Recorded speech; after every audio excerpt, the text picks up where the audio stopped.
உலகத்தில் சரித்திரமாக போற்றப்படுகிறார்கள், மற்றவர்கள் பின்பற்றக்கூடிய வகையில் வாழ்கிறார்கள் என்பதற்கு சீதா பிராட்டி ஒரு உதாரணம். வந்து கேட்கிறான், வாமா போலாம். சீதை சிரிச்சுக்கிட்டே சொன்னா, அனுமனே, நீ என்ன நினைக்கிற? என்ன நான் ஏன் இங்க உட்கார்ந்து இருக்கிறேன்னு நினைக்கிற? சொல் இருக்குல்ல, என்னுடைய ஒரு சொல் போதும். இந்த உலகம் மட்டும் இல்ல, இந்த உலகத்திற்கு அப்பாற்பட்ட எல்லா பிரபஞ்சங்களையும், எல்லை நீத்தை உலகம் எல்லாத்தையும் என் சொல்லினால் சுடுவேன். தெரியுமா உனக்கு? சொல்லு சொன்னாலே சுற்றுவோம். ஆனா ஏன் உட்கார்ந்து இருக்கிறேன்னா, என் ஹஸ்பண்ட் இருக்காருல்ல, மிஸ்டர் ராம், என்னுடைய கணவர் ராமன், தசரத ராமன், கோதண்ட ராமன், அவனுடைய வில் இருக்கு இல்லையா, கோதண்டம், அந்த வில்லினுடைய ஆற்றலுக்கு மாசு வந்துரும். மனைவி அடுத்தவன் பறித்து கொண்டு போனான், இவன் வில்லாற்றல் சிறந்தவனாக இருந்தாலும் தன் வில்லினுடைய வலிமையால் அந்த பெண்ணை கூப்பிட்டு கொண்டு வரவில்லை, அந்த பெண் தானாக வந்து சேர்ந்தாள் என்றால் என்னுடைய கணவனின் வில்லின் ஆற்றலுக்கு மாசு ஏற்படும் என்பதற்காக உட்கார்ந்திருக்கிறேன். எல்லை நீத்த இவ்வுலகம் யாவையும் சொல்லினால் சுடுவேன், தூயவன் வில்லின் ஆற்றலுக்கு மாசு என்று வீசினேன் என்று சொல்லிவிட்டு போனவள் சீதை. அதனால் காப்பாற்றினாள். ராமனுடைய வில்லறத்தை காத்தாள். சொல் அறம், ராமனுடைய சொல் அறத்தை காத்தாள். பெண்ணிற்கான மிகப்பெரிய விளக்கம் எது தெரியுமா? அந்த பெண்ணை சில நேரங்களில் பார்த்தீங்கன்னா, நீங்க உதாரணமா பாருங்களேன், இப்ப குணசுந்தரி அக்காவை பாருங்க, எவ்வளவு வேலை செஞ்சாலும் டயர்டான மாதிரியே தெரியல, ஃப்ரெஷ்ஷா இருக்காங்க. நேத்து அவ்வளவு உடம்பு சரியில்லாம இருந்திருக்காங்க. ஆனா காலையில வெண்பட்டிலே தேவதை போல வந்து அந்த குரூப்ல, அப்படியே பாரதி ராஜா படம் எடுக்கும் பொழுது எப்படி மரத்தை சுற்றி அந்த தேவதைகள் சுற்றி கொண்டு இருப்பார்களோ அந்த அளவுக்கு வெண்பட்டிலே வந்து நின்று இருக்கிறார். உண்மையில பார்த்தா பெண் வந்து ஒரு வித்தியாசமான படைப்புங்க. வள்ளுவன் தான் அதை ரொம்ப சூட்சுமத்தை, அந்த உயிர் நாடிய அந்த நரம்ப சொன்னவன் வள்ளுவன் தான். கல்யாணம் பண்றதுக்கு முன்னால எல்லாருக்குமே அந்த 10 குறளையும் விளக்கத்தோடு சொல்லி கொடுங்க சொல்றான். அந்த வள்ளுவன் சொல்றான் பாருங்களேன், ஒரு பெண் யார்? தற்காத்து, என்னென்ன வேலை செய்யறா பாருங்க. தற்காத்து, தன் கொண்டான் பேணி, தன்னை யார் கல்யாணம் பண்ணியிருக்கிறானோ அவனையும் காப்பாத்தி, தற்காத்து தன்னை காத்து, தன்னை கொண்டவனையும் காத்து, தகை சான்ற சொல் காத்து, இவ்வளையும் காப்பாத்தினாலும் சோர்வே இல்லாம இருப்பாளாம், ஃப்ரெஷ்ஷா இருப்பாளாம். தற்காத்து, தற்கொண்டார் பேணி, தகை சான்ற சொற்காத்து, சோர்விலாள் பெண். அடுத்த நிலைக்கு அப்படி தூக்கிட்டு போறான் பாருங்களேன். நேத்து தட்சிணாமூர்த்தி சார் வீட்டுக்கு போயிருந்தோம் நாங்கெல்லாம். இங்கதான் கூட்டமெல்லாம் முடிச்சுட்டு தான் போறோம். அந்த அம்மா கொஞ்ச நேரத்தில் நம்ம ஒரு 10 நிமிஷம் 15 நிமிஷம் பேசிட்டு இருந்தவங்க, எல்லாத்தையும் தயார் பண்ணிட்டு கொண்டு வந்து வச்சுட்டாங்க. நான் யோசிச்சு பார்த்தேன், ஒரு உதவியும் கேட்கல, தானே எல்லாம். யார் இந்த பெண்? இந்த பெண்மை எது? அவங்க மட்டுமல்ல, அவங்க வீட்டில் இருக்கக்கூடிய மனைவி மட்டுமல்ல, உங்கள் வீடுகளில் இருக்கக்கூடிய மனைவிமார்களும் அப்படித்தான், தாய்மார்களும் அப்படித்தான், நான் அப்படித்தான், என் தாய் என் பாட்டி அப்படித்தான், என் பிள்ளை அப்படித்தான். அது என்னது? தெய்வம் தொழாள். அற்புதமான குறள் அது. தெய்வம் தொழாள் கொழுநன் தொழுதெழுவாள். கொழுநன் தொழுதல் என்பது இல்லறத்தை காத்தல். தெய்வம் தொழாள் கொழுநன் தொழுதெழுவாள் பெய்யன பெய்மழை. பெய்யன பெய்யும் மழை அப்படின்னா எப்படி நாம விளக்கம் சொல்லிட்டோம்னா, தப்பா விளக்கம் சொல்லிட்டோம். இவ எப்படின்னா, இந்த மாதிரி பத்தினி தெய்வமாக இருக்கக்கூடிய பெண் வெளியில போய் மழை பெய்யி அப்படின்னு உடனே பெஞ்சிரும் அப்படிதானே சொல்லி கொடுத்துருக்காங்க. அப்படிலாம் கிடையாது. அது யார் சொன்னாலும் பெய்யாது மழை. அதற்கான உண்மை விளக்கம் என்ன தெரியுமா? தெய்வம் தொழாள், அவளுக்கு அதெல்லாம் பெரிய விஷயமே இல்லை. பீடன்று அதெல்லாம் பெரிய விஷயமே இல்லை. இல்லறத்தை காக்கக்கூடிய அந்த பெண் பெய் அப்படின்னு சொன்ன உடனே மழை பெஞ்சா எப்படி இருக்குமோ அப்படிப்பட்ட மழையா அந்த பெண். அவகிட்ட போய் நீங்க எது கேட்டாலும் உடனே கிடைக்குங்க. அதான் பெண்மை. அந்த பெண்மையினுடைய பலம், அந்த பெண்மையினுடைய ஆற்றல். அதனால் தான் பெண்ணினுடைய பெயரை தன் பக்கத்திலே போட்டுக்கொண்டு ராமன் அந்த மரபை ஏற்படுத்தினான் என்று நான் சொன்னேன். நெருப்புங்க சீதை. இந்த பெண்மையினுடைய நெருப்பின் வெறுப்பின் உச்சத்தை நெருப்பின் மூலமாகவே காட்டுகிறது கம்பர் காப்பியம். நமக்கு ஒண்ணல்ல, நெருப்புக்கும் சீதைக்கும் தொடர்பு, பெண்மைக்கும் நெருப்புக்கும் தொடர்பு, ரெண்டுத்துக்கும் ஒரு தொடர்பு இருக்கு. ரெண்டும் சூடானது.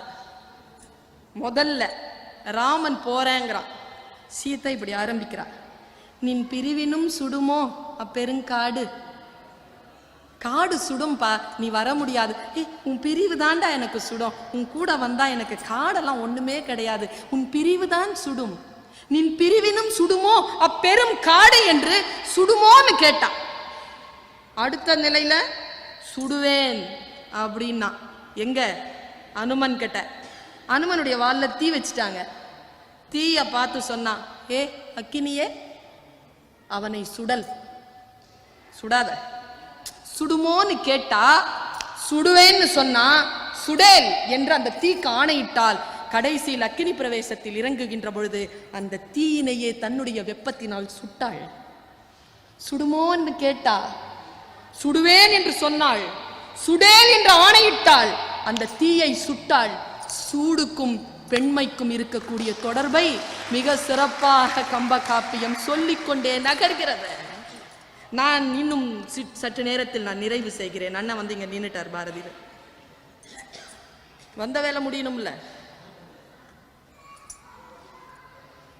எனக்கு சீதையினுடைய ரொம்ப பெண்கள் நிறைய பேர் வந்திருக்கிறீங்கன்றதா இச்சை இருக்கு இல்லைங்க, இச்சை. ஆண்களுக்கு இச்சையை அடக்குவதற்கான நிறைய கற்பிதங்கள் சொல்லப்பட்டு கொண்டே இருக்கு. ராமனை பத்தி பேசும்போதே எத்தனை ஆண்களுக்கு சூடு விழுது. எப்படி பேசிக்கிட்டே இருந்தார்ல நேற்று தமிழறிவு மணியன் ஐயா அவர். ஆண் வந்து தொடக்கூடாதுன்றது மட்டும் இல்லை, நெஞ்சாலையும் நினைக்க கூடாதுப்பா, ஆண்களுக்கு சொல்லிக்கிட்டே இருக்காங்க. எல்லா இந்த கற்பிதங்களும் பெண்களுக்கு ரொம்ப அழகாகவும் ரொம்ப ஆழமாகவும் மிக சிறப்பான வகையிலும் பெண்ணுக்கு சொல்லப்படுது. இந்த பெண்ணிற்கு சொல்லக்கூடிய அந்த சூழலை நான் ஒரு சில நிமிடங்களுக்குள் சொல்லி அதை கடக்கிறேன். ராவணன் இருக்கானே 10 தலைங்க, ஹேண்ட்ஸம் மேன், 10 தலை, வாரணம் பொருத மார்பு, வரையினை எடுத்த தோள், நாரதற்கு ஏற்ப நயம்பட உரைத்தனா, சங்கரன் கொடுத்த வாழ், மௌலி 10. எப்படி இருப்பான்? அப்படி ஜெஜாண்டிக்கா இருக்கிறான். நம்ம சீதா பிராட்டி கிட்ட வந்து காலில் விழறாங்க, காலில் விழற. தோற்பித்தீர் மதிக்கு மேனி சுடுவித்தீர், தென்றல் தூர ஆர்ப்பித்தீர், பகைவரச்சம் தீர்ப்பித்தீர், இன்னும் என்ன செய்வித்தீர் தீர்தீரம்மான்னு காலில் விழ. கொஞ்சமாவது அந்த பெண்ணுக்கு மேட்டிமை வரணுமே. ஒருத்தன் வந்து எப்படி காலில் விழுந்து கிடக்கிறான் பார். அடுத்தது சொல்றாங்க, அகலிகை காதலை இன்புற்று பெற்றாள், இழுக்குற்றாளோ? அகலிகை காதலை இன்புற்று பெற்றாள், இழுக்குற்றாளோ? அகலிகையை சொன்ன உடனே சீதா அப்படி பார்த்தா. தனக்கு முன்னால் வந்து தன் காலில் தன் அழகை பேசி பேசி காம வயப்பட்டு வந்து காலில் விழக்கூடிய அவனை பார்த்து இப்படி பார்த்தா. அவ சொன்னது தாங்க சாபம். அந்த பெண் அந்த திண்மையில நின்று நான் யோசிச்சு பார்த்தேங்க. நம்முடைய பெண்களினுடைய இந்த உச்சமான சூழ்நிலையில இந்த சகசிரஹாரத்துல வரும் உணர்வு, அது உண்மையா சொல்றேன், சூட்சுமமா முன்னால யாராவது தப்பான எண்ணத்தோடு இருந்தால் அவர்களுடைய ஆயுளை வைத்துக் கொண்டிருக்கக்கூடிய வேற அப்படி அறுத்துறோம். அந்த சூடு அதுதான் பெண்மையினுடைய மிகப்பெரிய உச்சம். அவ பார்த்து கேட்டா, காலில் விழுந்திருக்கக்கூடிய ராவணனை பார்த்து பேசினாள் சீதை. பழி இது, பாவம் இது என்பதை உணர்கிலை, பகரத்தக்க மொழி இவை இல்லை என்பதை கேட்கிலை, கிழிகிலை நெஞ்சும் வஞ்ச கிளையோடும் இதுகாரம் நீ அழிகிலை எனில் கற்பு என்னாம் அறம்தான் என்னாம். அதுதாங்க கடைசி அவ பேசின பேச்சு. அடுத்தது அவனுடைய வீழ்ச்சி தொடங்கிருச்சு. சீதையினுடைய உச்சம். சீதா அப்படி நிற்கிறார். அந்த நிலையில் தன்னைத்தானே மிக சிறப்பான வகையிலே மிக சிறப்பான நிலையிலே சீதை ராமனுக்கு துணையாக தன்னைத்தானே உயர்த்தி ராமனுடைய இல்லறத்தையும் ராமனுடைய வில்லறத்தையும் ராமனுடைய சொல்லறத்தையும் காக்கிறாள். இது சீதா. நான் இன்னொரு 5 நிமிஷத்துல ஒரு பாத்திரத்தை சொல்றேங்க. எத்தனை பேருக்கு அந்த பாத்திரத்திலே உள்ளே இருக்கக்கூடிய அர்த்தம் புரிஞ்சிருக்குன்னு எனக்கு தெரியல. ஏன்னா கம்ப ராமாயணம் எல்லாம் நான் வந்து மதத்திற்காகவோ சாமிக்காகவோ படிக்கிறது இல்லைங்க. நான் வாழ்க்கைக்காக படிக்கிறேன். வாழ்க்கைக்காக. ஒவ்வொரு பாத்திரங்களும் நமக்கு வாழ்க்கைக்கு வழிகாட்டக்கூடிய பாத்திரங்கள். நான் வியந்து பார்க்கிற ஒரு பாத்திரம் எது தெரியுமா? பெண்ணா நான் ரொம்ப வியக்கிற பாத்திரம் மண்டோதரி. மண்டோதரிங்க அந்த ஒரு பெரிய ஆம்பளைக்கு பொண்டாட்டியா வந்து சேர்ந்தா. ஒரு தலை இருக்கிறவனுக்கு கல்யாணம் பண்ணாலே அவன் நடு ரோட்ல நிக்கிறா. இவனுக்கு 10 தலை. ஒரு அன்பான வார்த்தையும் பேசல. சீதை பத்தி என்னைக்கு அந்த கேட்ட நங்கைய அவன் மறக்கலையும், அன்னிலேருந்து அவன் புருஷன் அவன்கிட்ட இல்லை. ஆனா மண்டோதரி பாருங்களேன், இந்த இடத்துல நான் சொல்லி நிறுத்துறேன். கண்ணகி இருக்கால, அவன் இந்த சின்ன பிள்ளை தானே. அவளுக்கும் 24 வயசு தாங்க. மதுரை எரிக்கும் போது புருஷன் இல்லாம போகும்போது, கல்யாணம் பண்ணும்போது 12 வயசு, 12.5 வயசுல போயிட்டான். 24 வயசுல தான் வந்தான். வந்து ஒரு 2 மாசம் கூட இல்லை, போயிட்டான். இவள் இதாங்க கண்ணகி. கண்ணகிக்கு எதுங்க கொடுத்துச்சு தைரியம்? பெட்பு. தன் கணவன் மீது வைத்திருந்த அந்த பெரு விருப்பம் இருக்குல்ல, அதாங்க தைரியம். ஒரு பெண்ணிற்கான அடிப்படைங்க. நீங்க என்ன நினைக்கிறீங்க? கோவலனை கொன்றது எது? கோவலனுடைய தீவினையா, ஊழ்வினையா? கிடையாது. கோவலனை கொன்றது கோவலனின் தீவினை கிடையாது. கோவலனை கொன்றது கண்ணகியின் நேர்மை. ராவணனை கொன்றது ராவணனின் தீவினை கிடையாது. ராவணனை சாய்த்தது மண்டோதரியின் கற்பு. மண்டோதரி கற்பின் கனலையா அப்படி நிக்கிறாங்க. அவ அப்படி படுத்து நிக்கிறா. அனுமன் பார்த்தான், சீதை அப்படின்னு இறங்கிட்டான், லேண்ட் ஆயிட்டான், கீழே லேண்ட் ஆயிட்டான். இது சீதையா தான் இருக்கணும்னு. ஒரே ஒரு வித்தியாசத்துல தான் இவ சீத்தை இல்லைன்னு சொன்னா. என்னன்னா, இவ்வளவு நிம்மதியா தூங்கி இருக்க மாட்டான் சீத்தை. அதனால இவ சீத்தை இல்லை. மண்டோதரியை சீத்தை என்று நினைத்தான் அனுமன். அந்த பெண்மைங்கிறது இந்த பாருங்களேன், எல்லாரும் சொல்லுவாங்க தாயா தாரமான்னு கேட்பாங்கல்ல. இந்த பெண்மையில 2 விதம் இருக்குங்க. அவ வந்து பல டைமென்ஷன் எடுத்துக்கிட்டே வருவா. அம்மா, மனைவி, மகள், தங்கை, தோழி, காதலி, இப்படி நிறைய முகங்கள் இருக்கு அவகிட்ட. என்ன கேட்டீங்கன்னா, எல்லா இடங்களிலும் ஒவ்வொரு சக்தி நிலை வேலை செஞ்சுக்கிட்டே இருக்கும். பெண்மையினுடைய உச்சம் வேலை செய்யற இடம் எது தெரியுமா? அந்த மனைவியா இருக்கிற அந்த தருணம் தான். ரொம்ப உச்சமான நிலை. எங்க அம்மா கூட கேட்டாங்க, அம்மா தான் பெரியவ, என்ன மனைவி பெரியவங்கிற நீ? நான் சொன்னேன், இப்போ உங்க பையனுக்கு உடம்பு சரியில்லை, உங்க புருஷனுக்கு உடம்பு சரியில்லை, நீங்க யாரை பார்ப்பீங்கன்னு கேட்டேன். பையனுக்கு தான் கல்யாணம் ஆயிடுச்சே, அவன் பொண்டாட்டி பார்த்துப்பா, என் புருஷனுக்கு வேற யாருக்கா? நான் உங்க அப்பாவை தான் பார்ப்பேன் நாங்கள் அம்மா. அதான் உண்மை. தாலி கொடிக்காக 1000 தொப்புள் கொடிகளை தியாகம் செய்வாங்க பெண். அது பெண்மையினுடைய உச்சம். அது இந்திரஜித்தன் செத்து கிடக்குறான். அது ராமலிங்க அண்ணா எப்படி சொல்வாரு, நான் ருசிச்சு கேட்டிருக்கேன். இந்திரஜித்தன் செத்து கிடக்குறான். இந்திரஜித்தனை பார்க்குறான் அந்த தாய். பார்த்து, ஐயோ மகனே, அப்படியே வந்து விழுந்தானாம். மேல எப்படி விழுந்தானா, ஒரு மலை இருந்தது, அந்த மலையில ஒரு மயில் வந்து மோதுற மாதிரி மோதி விழுந்தாளாம் கீழே. விழுந்து பையனை பத்தி தானே பாடணும், பையனை பத்தி சொல்லிட்டான். பாடிக்கிட்டே வந்து கடைசி அங்க தெரியுமா நிறுத்தினா, அரக்கர்த்தம் பறவையெல்லாம் வெஞ்சின மனிதர்க்குள்ள வெகுண்டதே மீண்டதில்லை. அஞ்சினேன் அஞ்சினேன் அச்சீதை எனும் அமுதால் செய்த நஞ்சினால் நாளை இலங்கை வேந்தன் இத்தகைய நன்றோன். அங்க கூட புருஷனை பத்தி தான் கவலைப்பட்டான். சரி, இப்ப புருஷன் விழுந்து கிடக்குறான். நான் இந்த செய்தியோட நான் இப்படி நிறுத்துறேன். அங்க கிடக்குறாங்க. அண்ணா சொல்லி கேட்கணும், அந்த இசை குரல் வந்து அவருக்கு ஆசீர்வதிக்கப்பட்ட குரல். அப்படி இசையா அவர் சொல்லும் பொழுது நான்லாம் வந்து நேரா போர்க்களத்துல தான் நிற்பேன். இப்படி கிடக்குறான், எவ்வளவு பெரிய உருவங்க, அப்படி கிடக்குது. ஓடி வந்து மேல விழுந்தான். விழுந்து எப்படி விழுந்தான்னா, தரங்க நீர் வேலையில் தடித்து விழுந்தன. தரங்கம்னா மின்னல், கடல், நீர்வேல். அந்த நீர்ல தரங்கம்னா கடல். அப்படி நிக்கிற மாதிரி அந்த மின்னல் விழுந்த மாதிரி, கடல்ல மின்னல் விழுந்த மாதிரி விழுந்தாலாம். இப்ப பாருங்களேன், பையனோட மோதும் போது மலையில மயில் மோதுச்சு. மயில் வேறு மலை வேறு. புருஷன் கடல், மனைவி மின்னல். மின்னல் வேறு கடல் வேறு இல்லை. விழுந்த அப்புறமா ரெண்டும் ஒண்ணுதான். உள்ள அப்படியே விழுந்துட்டான், உள்ள போயிட்டு அப்படியே விழுந்துட்டான். விழுந்துட்டு கம்பன் எழுதுறாங்க பாட்டு. நீங்க அந்த 2 பாட்டு நீங்க படிச்சீங்கன்னா, உண்மையா படிச்சிட்டோம்னா ஆன்மாவிற்குள் ஒலிக்கும் மணி. விழுந்துட்டு அவ புலம்புறாளா, ஏங்கி விழுந்துட்டா, என்னென்னமோ கூப்பிடுறா. கூப்பிட்டு ஏங்கி எழுந்து அவன் பொன் தழைத்த பொறு மார்பினை தன் தழை கைகளால் தழுவி, தன்னுடைய தழை போன்ற கைகளை எடுத்து அப்படி தழுவி தழுவி தனி நின்று அழைத்து. புருஷன் விழுந்திருக்கான், என்ன சொன்னாலும் எந்திரிக்க மாட்டேங்கிறான். என்ன சொன்னா எந்திரிப்பான் இவன்? என்னென்னமோ சொல்லி பார்த்துதான் எந்திரிக்க மாட்டேங்கிறான். தனிமையில் இருக்கின்ற பொழுது கணவனுக்கும் மனைவிக்கும் மட்டுமே தெரிந்த ஒரு சில விழிகள் இருக்குல்ல, மனைவி கணவனையும் கணவன் மனைவியையும் அழைத்து கொள்ளுகின்ற விழி. தனிமையில் தான் தன் கணவனை அழைக்கின்ற அந்த பெயர் சொல்லி அழைத்தாளாம். கீழே விழும்பொழுது தனி நின்று அழைத்து உயிர்த்தாள், உயிர் நீங்கினாள். அவ்வளவுதான். அந்த நிக்நேமை கூப்பிட்டுட்டு செத்துட்டாங்க.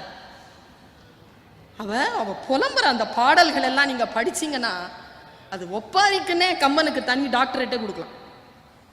தனி அந்த ஒவ்வொரு ஒப்பாரியும் எடுத்தீங்கன்னா, அதுல அந்த மண்டோதரி சொல்றதை நீங்க எல்லாருமே கேட்டிருப்பீங்க, 10 ஆண்டுகளாக கேட்டுக்கொண்டிருக்கிறீர்கள். அவன் ரொம்ப அழகான ஒரு பாட்டு. அது பிரிச்சு பார்த்தீங்கன்னா அப்படியே காட்சியா விரியும். வெள்ளெருக்கன் சடைமுடியான் வெற்பெடுத்த திருமேனி, அந்த வெள்ளெருக்கன் சடைமுடியானுடைய மலையை எடுத்த அந்த திருமேனி மேலும் கீழும் எள்ளிருக்கும் இடமின்றி உயிர் இருக்கும் இடம் நாடி இழைத்தவாரோ. ராமனுடைய அம்பு எல்லாத்தையும் தொலைச்சிருச்சான் போய். எப்படி எழுதுறான் பாருங்க. வெள்ளரிக்கன் சடைமுடியான் வெற்பெடுத்த திருமேனி மேலும் கீழும் எள்ளிருக்கும் இடமின்றி உயிர் இருக்கும் இடம் நாடி இழைத்தவாரோ. கள்ளிருக்கும் மலர் கூந்தல் ஜானகி. எனக்கு மலர் போயிருச்சு, என் மலர் போயிருச்சு, என் கூந்தல்ல இனி மலர் இல்லை. ஆனா ராமன் உயிரோட இருக்கிறான், சீதா உயிரோட இருக்கிறான். சீதைக்கு தலையில பூ வச்சுக்கிற அனுமதி உண்டு. அவன் அங்க புலம்புறா பாருங்க. கள்ளிருக்கும் மலர் கூந்தல் ஜானகியை மனச்சிறையில் கறந்த காதல் உள்ளிருக்கும் என நினைந்து உடற்புகுந்து தடவியதோ ஒருவன் வாழி. அப்படி போய் தேடிச்சா, என் புருஷனுடைய உயிரை தேடிச்சா, ஜானகியினுடைய ஆசை இங்க எங்க இருக்கு எங்க இருக்கு எங்க இருக்குன்னு தேடிச்சா. சொல்லிக்கிட்டே இது சொல்லிட்டு செத்து போயிட்டாங்க. நான் இங்க சொல்லி நிறைவு செய்கிறேன். இப்போ ராவணன் செத்துட்டான், மண்டோதரியும் செத்துட்டான். இப்ப கதை முடிஞ்சது. அடுத்தது மகுடாபிஷேகம். அவங்க போறாங்க. பெண்மையினுடைய உச்சமாக ஒரு விஷயம் ஆண்களுக்கும் பெண்களுக்குமாக இருக்கக்கூடிய இந்த அவைக்கு சொல்கிறேன். எவ்வளவுதான் ஆண் திணவெடுத்து வெளியில் சுற்றினாலும் கற்புக்கரசியான ஒரு பெண் வீட்டில் இருந்தால் அந்த ஆணினுடைய இறுதி அந்த பெண்ணினுடைய காலடியில் தான் வந்து விழும். இயற்கை இதை தவிர்த்து வேற வாய்ப்பையே தந்த இல்லை. பெண்மையினுடைய உச்சத்தை சொல்கிறேன். ராவணன் செத்து போயிட்டான், நீர்க்கடன் செய்கிறார்கள். கம்பன் ஒரு பாத்திரத்தை மிக சிறப்பான முறையில் படைத்து அந்த பாத்திரத்தின் உச்சத்திலே பெண்மையை வெற்றி பெற செய்திருக்கிறான் என்றால் அது மண்டோதரியின் பாத்திரம். மண்டோதரி கீழே விழுந்து கிடக்கிறாள். முதல்ல யாருக்கு தெரியுமா கிரியை பண்ணாங்க? ராவணனுக்கு பண்ணாங்களா மண்டோதரிக்கு பண்ணாங்களா? முதல்ல கிரியை பண்ணது, முதல்ல கொண்டு போய் புதைச்சது, முதல்ல கொண்டு போய் எரிச்சது மண்டோதரியத்தான். மண்டோதரிய புதைச்சிட்டாங்களா, எரிச்சிட்டாங்க. எரிச்சு அந்த இடம் இருக்கு. மக்களே, கணவன் இறந்த இடத்தில் மனைவியை எரிப்பதும், கணவன் இருக்கின்ற பொழுதே மனைவி போய் விழுந்து இறப்பதும் தான் மரபு இல்லையா? இங்க கம்பன் உச்ச நிலையில் எங்கே நின்று செலுத்துகிறான் பாருங்கள் பெண்மையினுடைய அந்த தன்மையை, அந்த சூட்சும கலையை.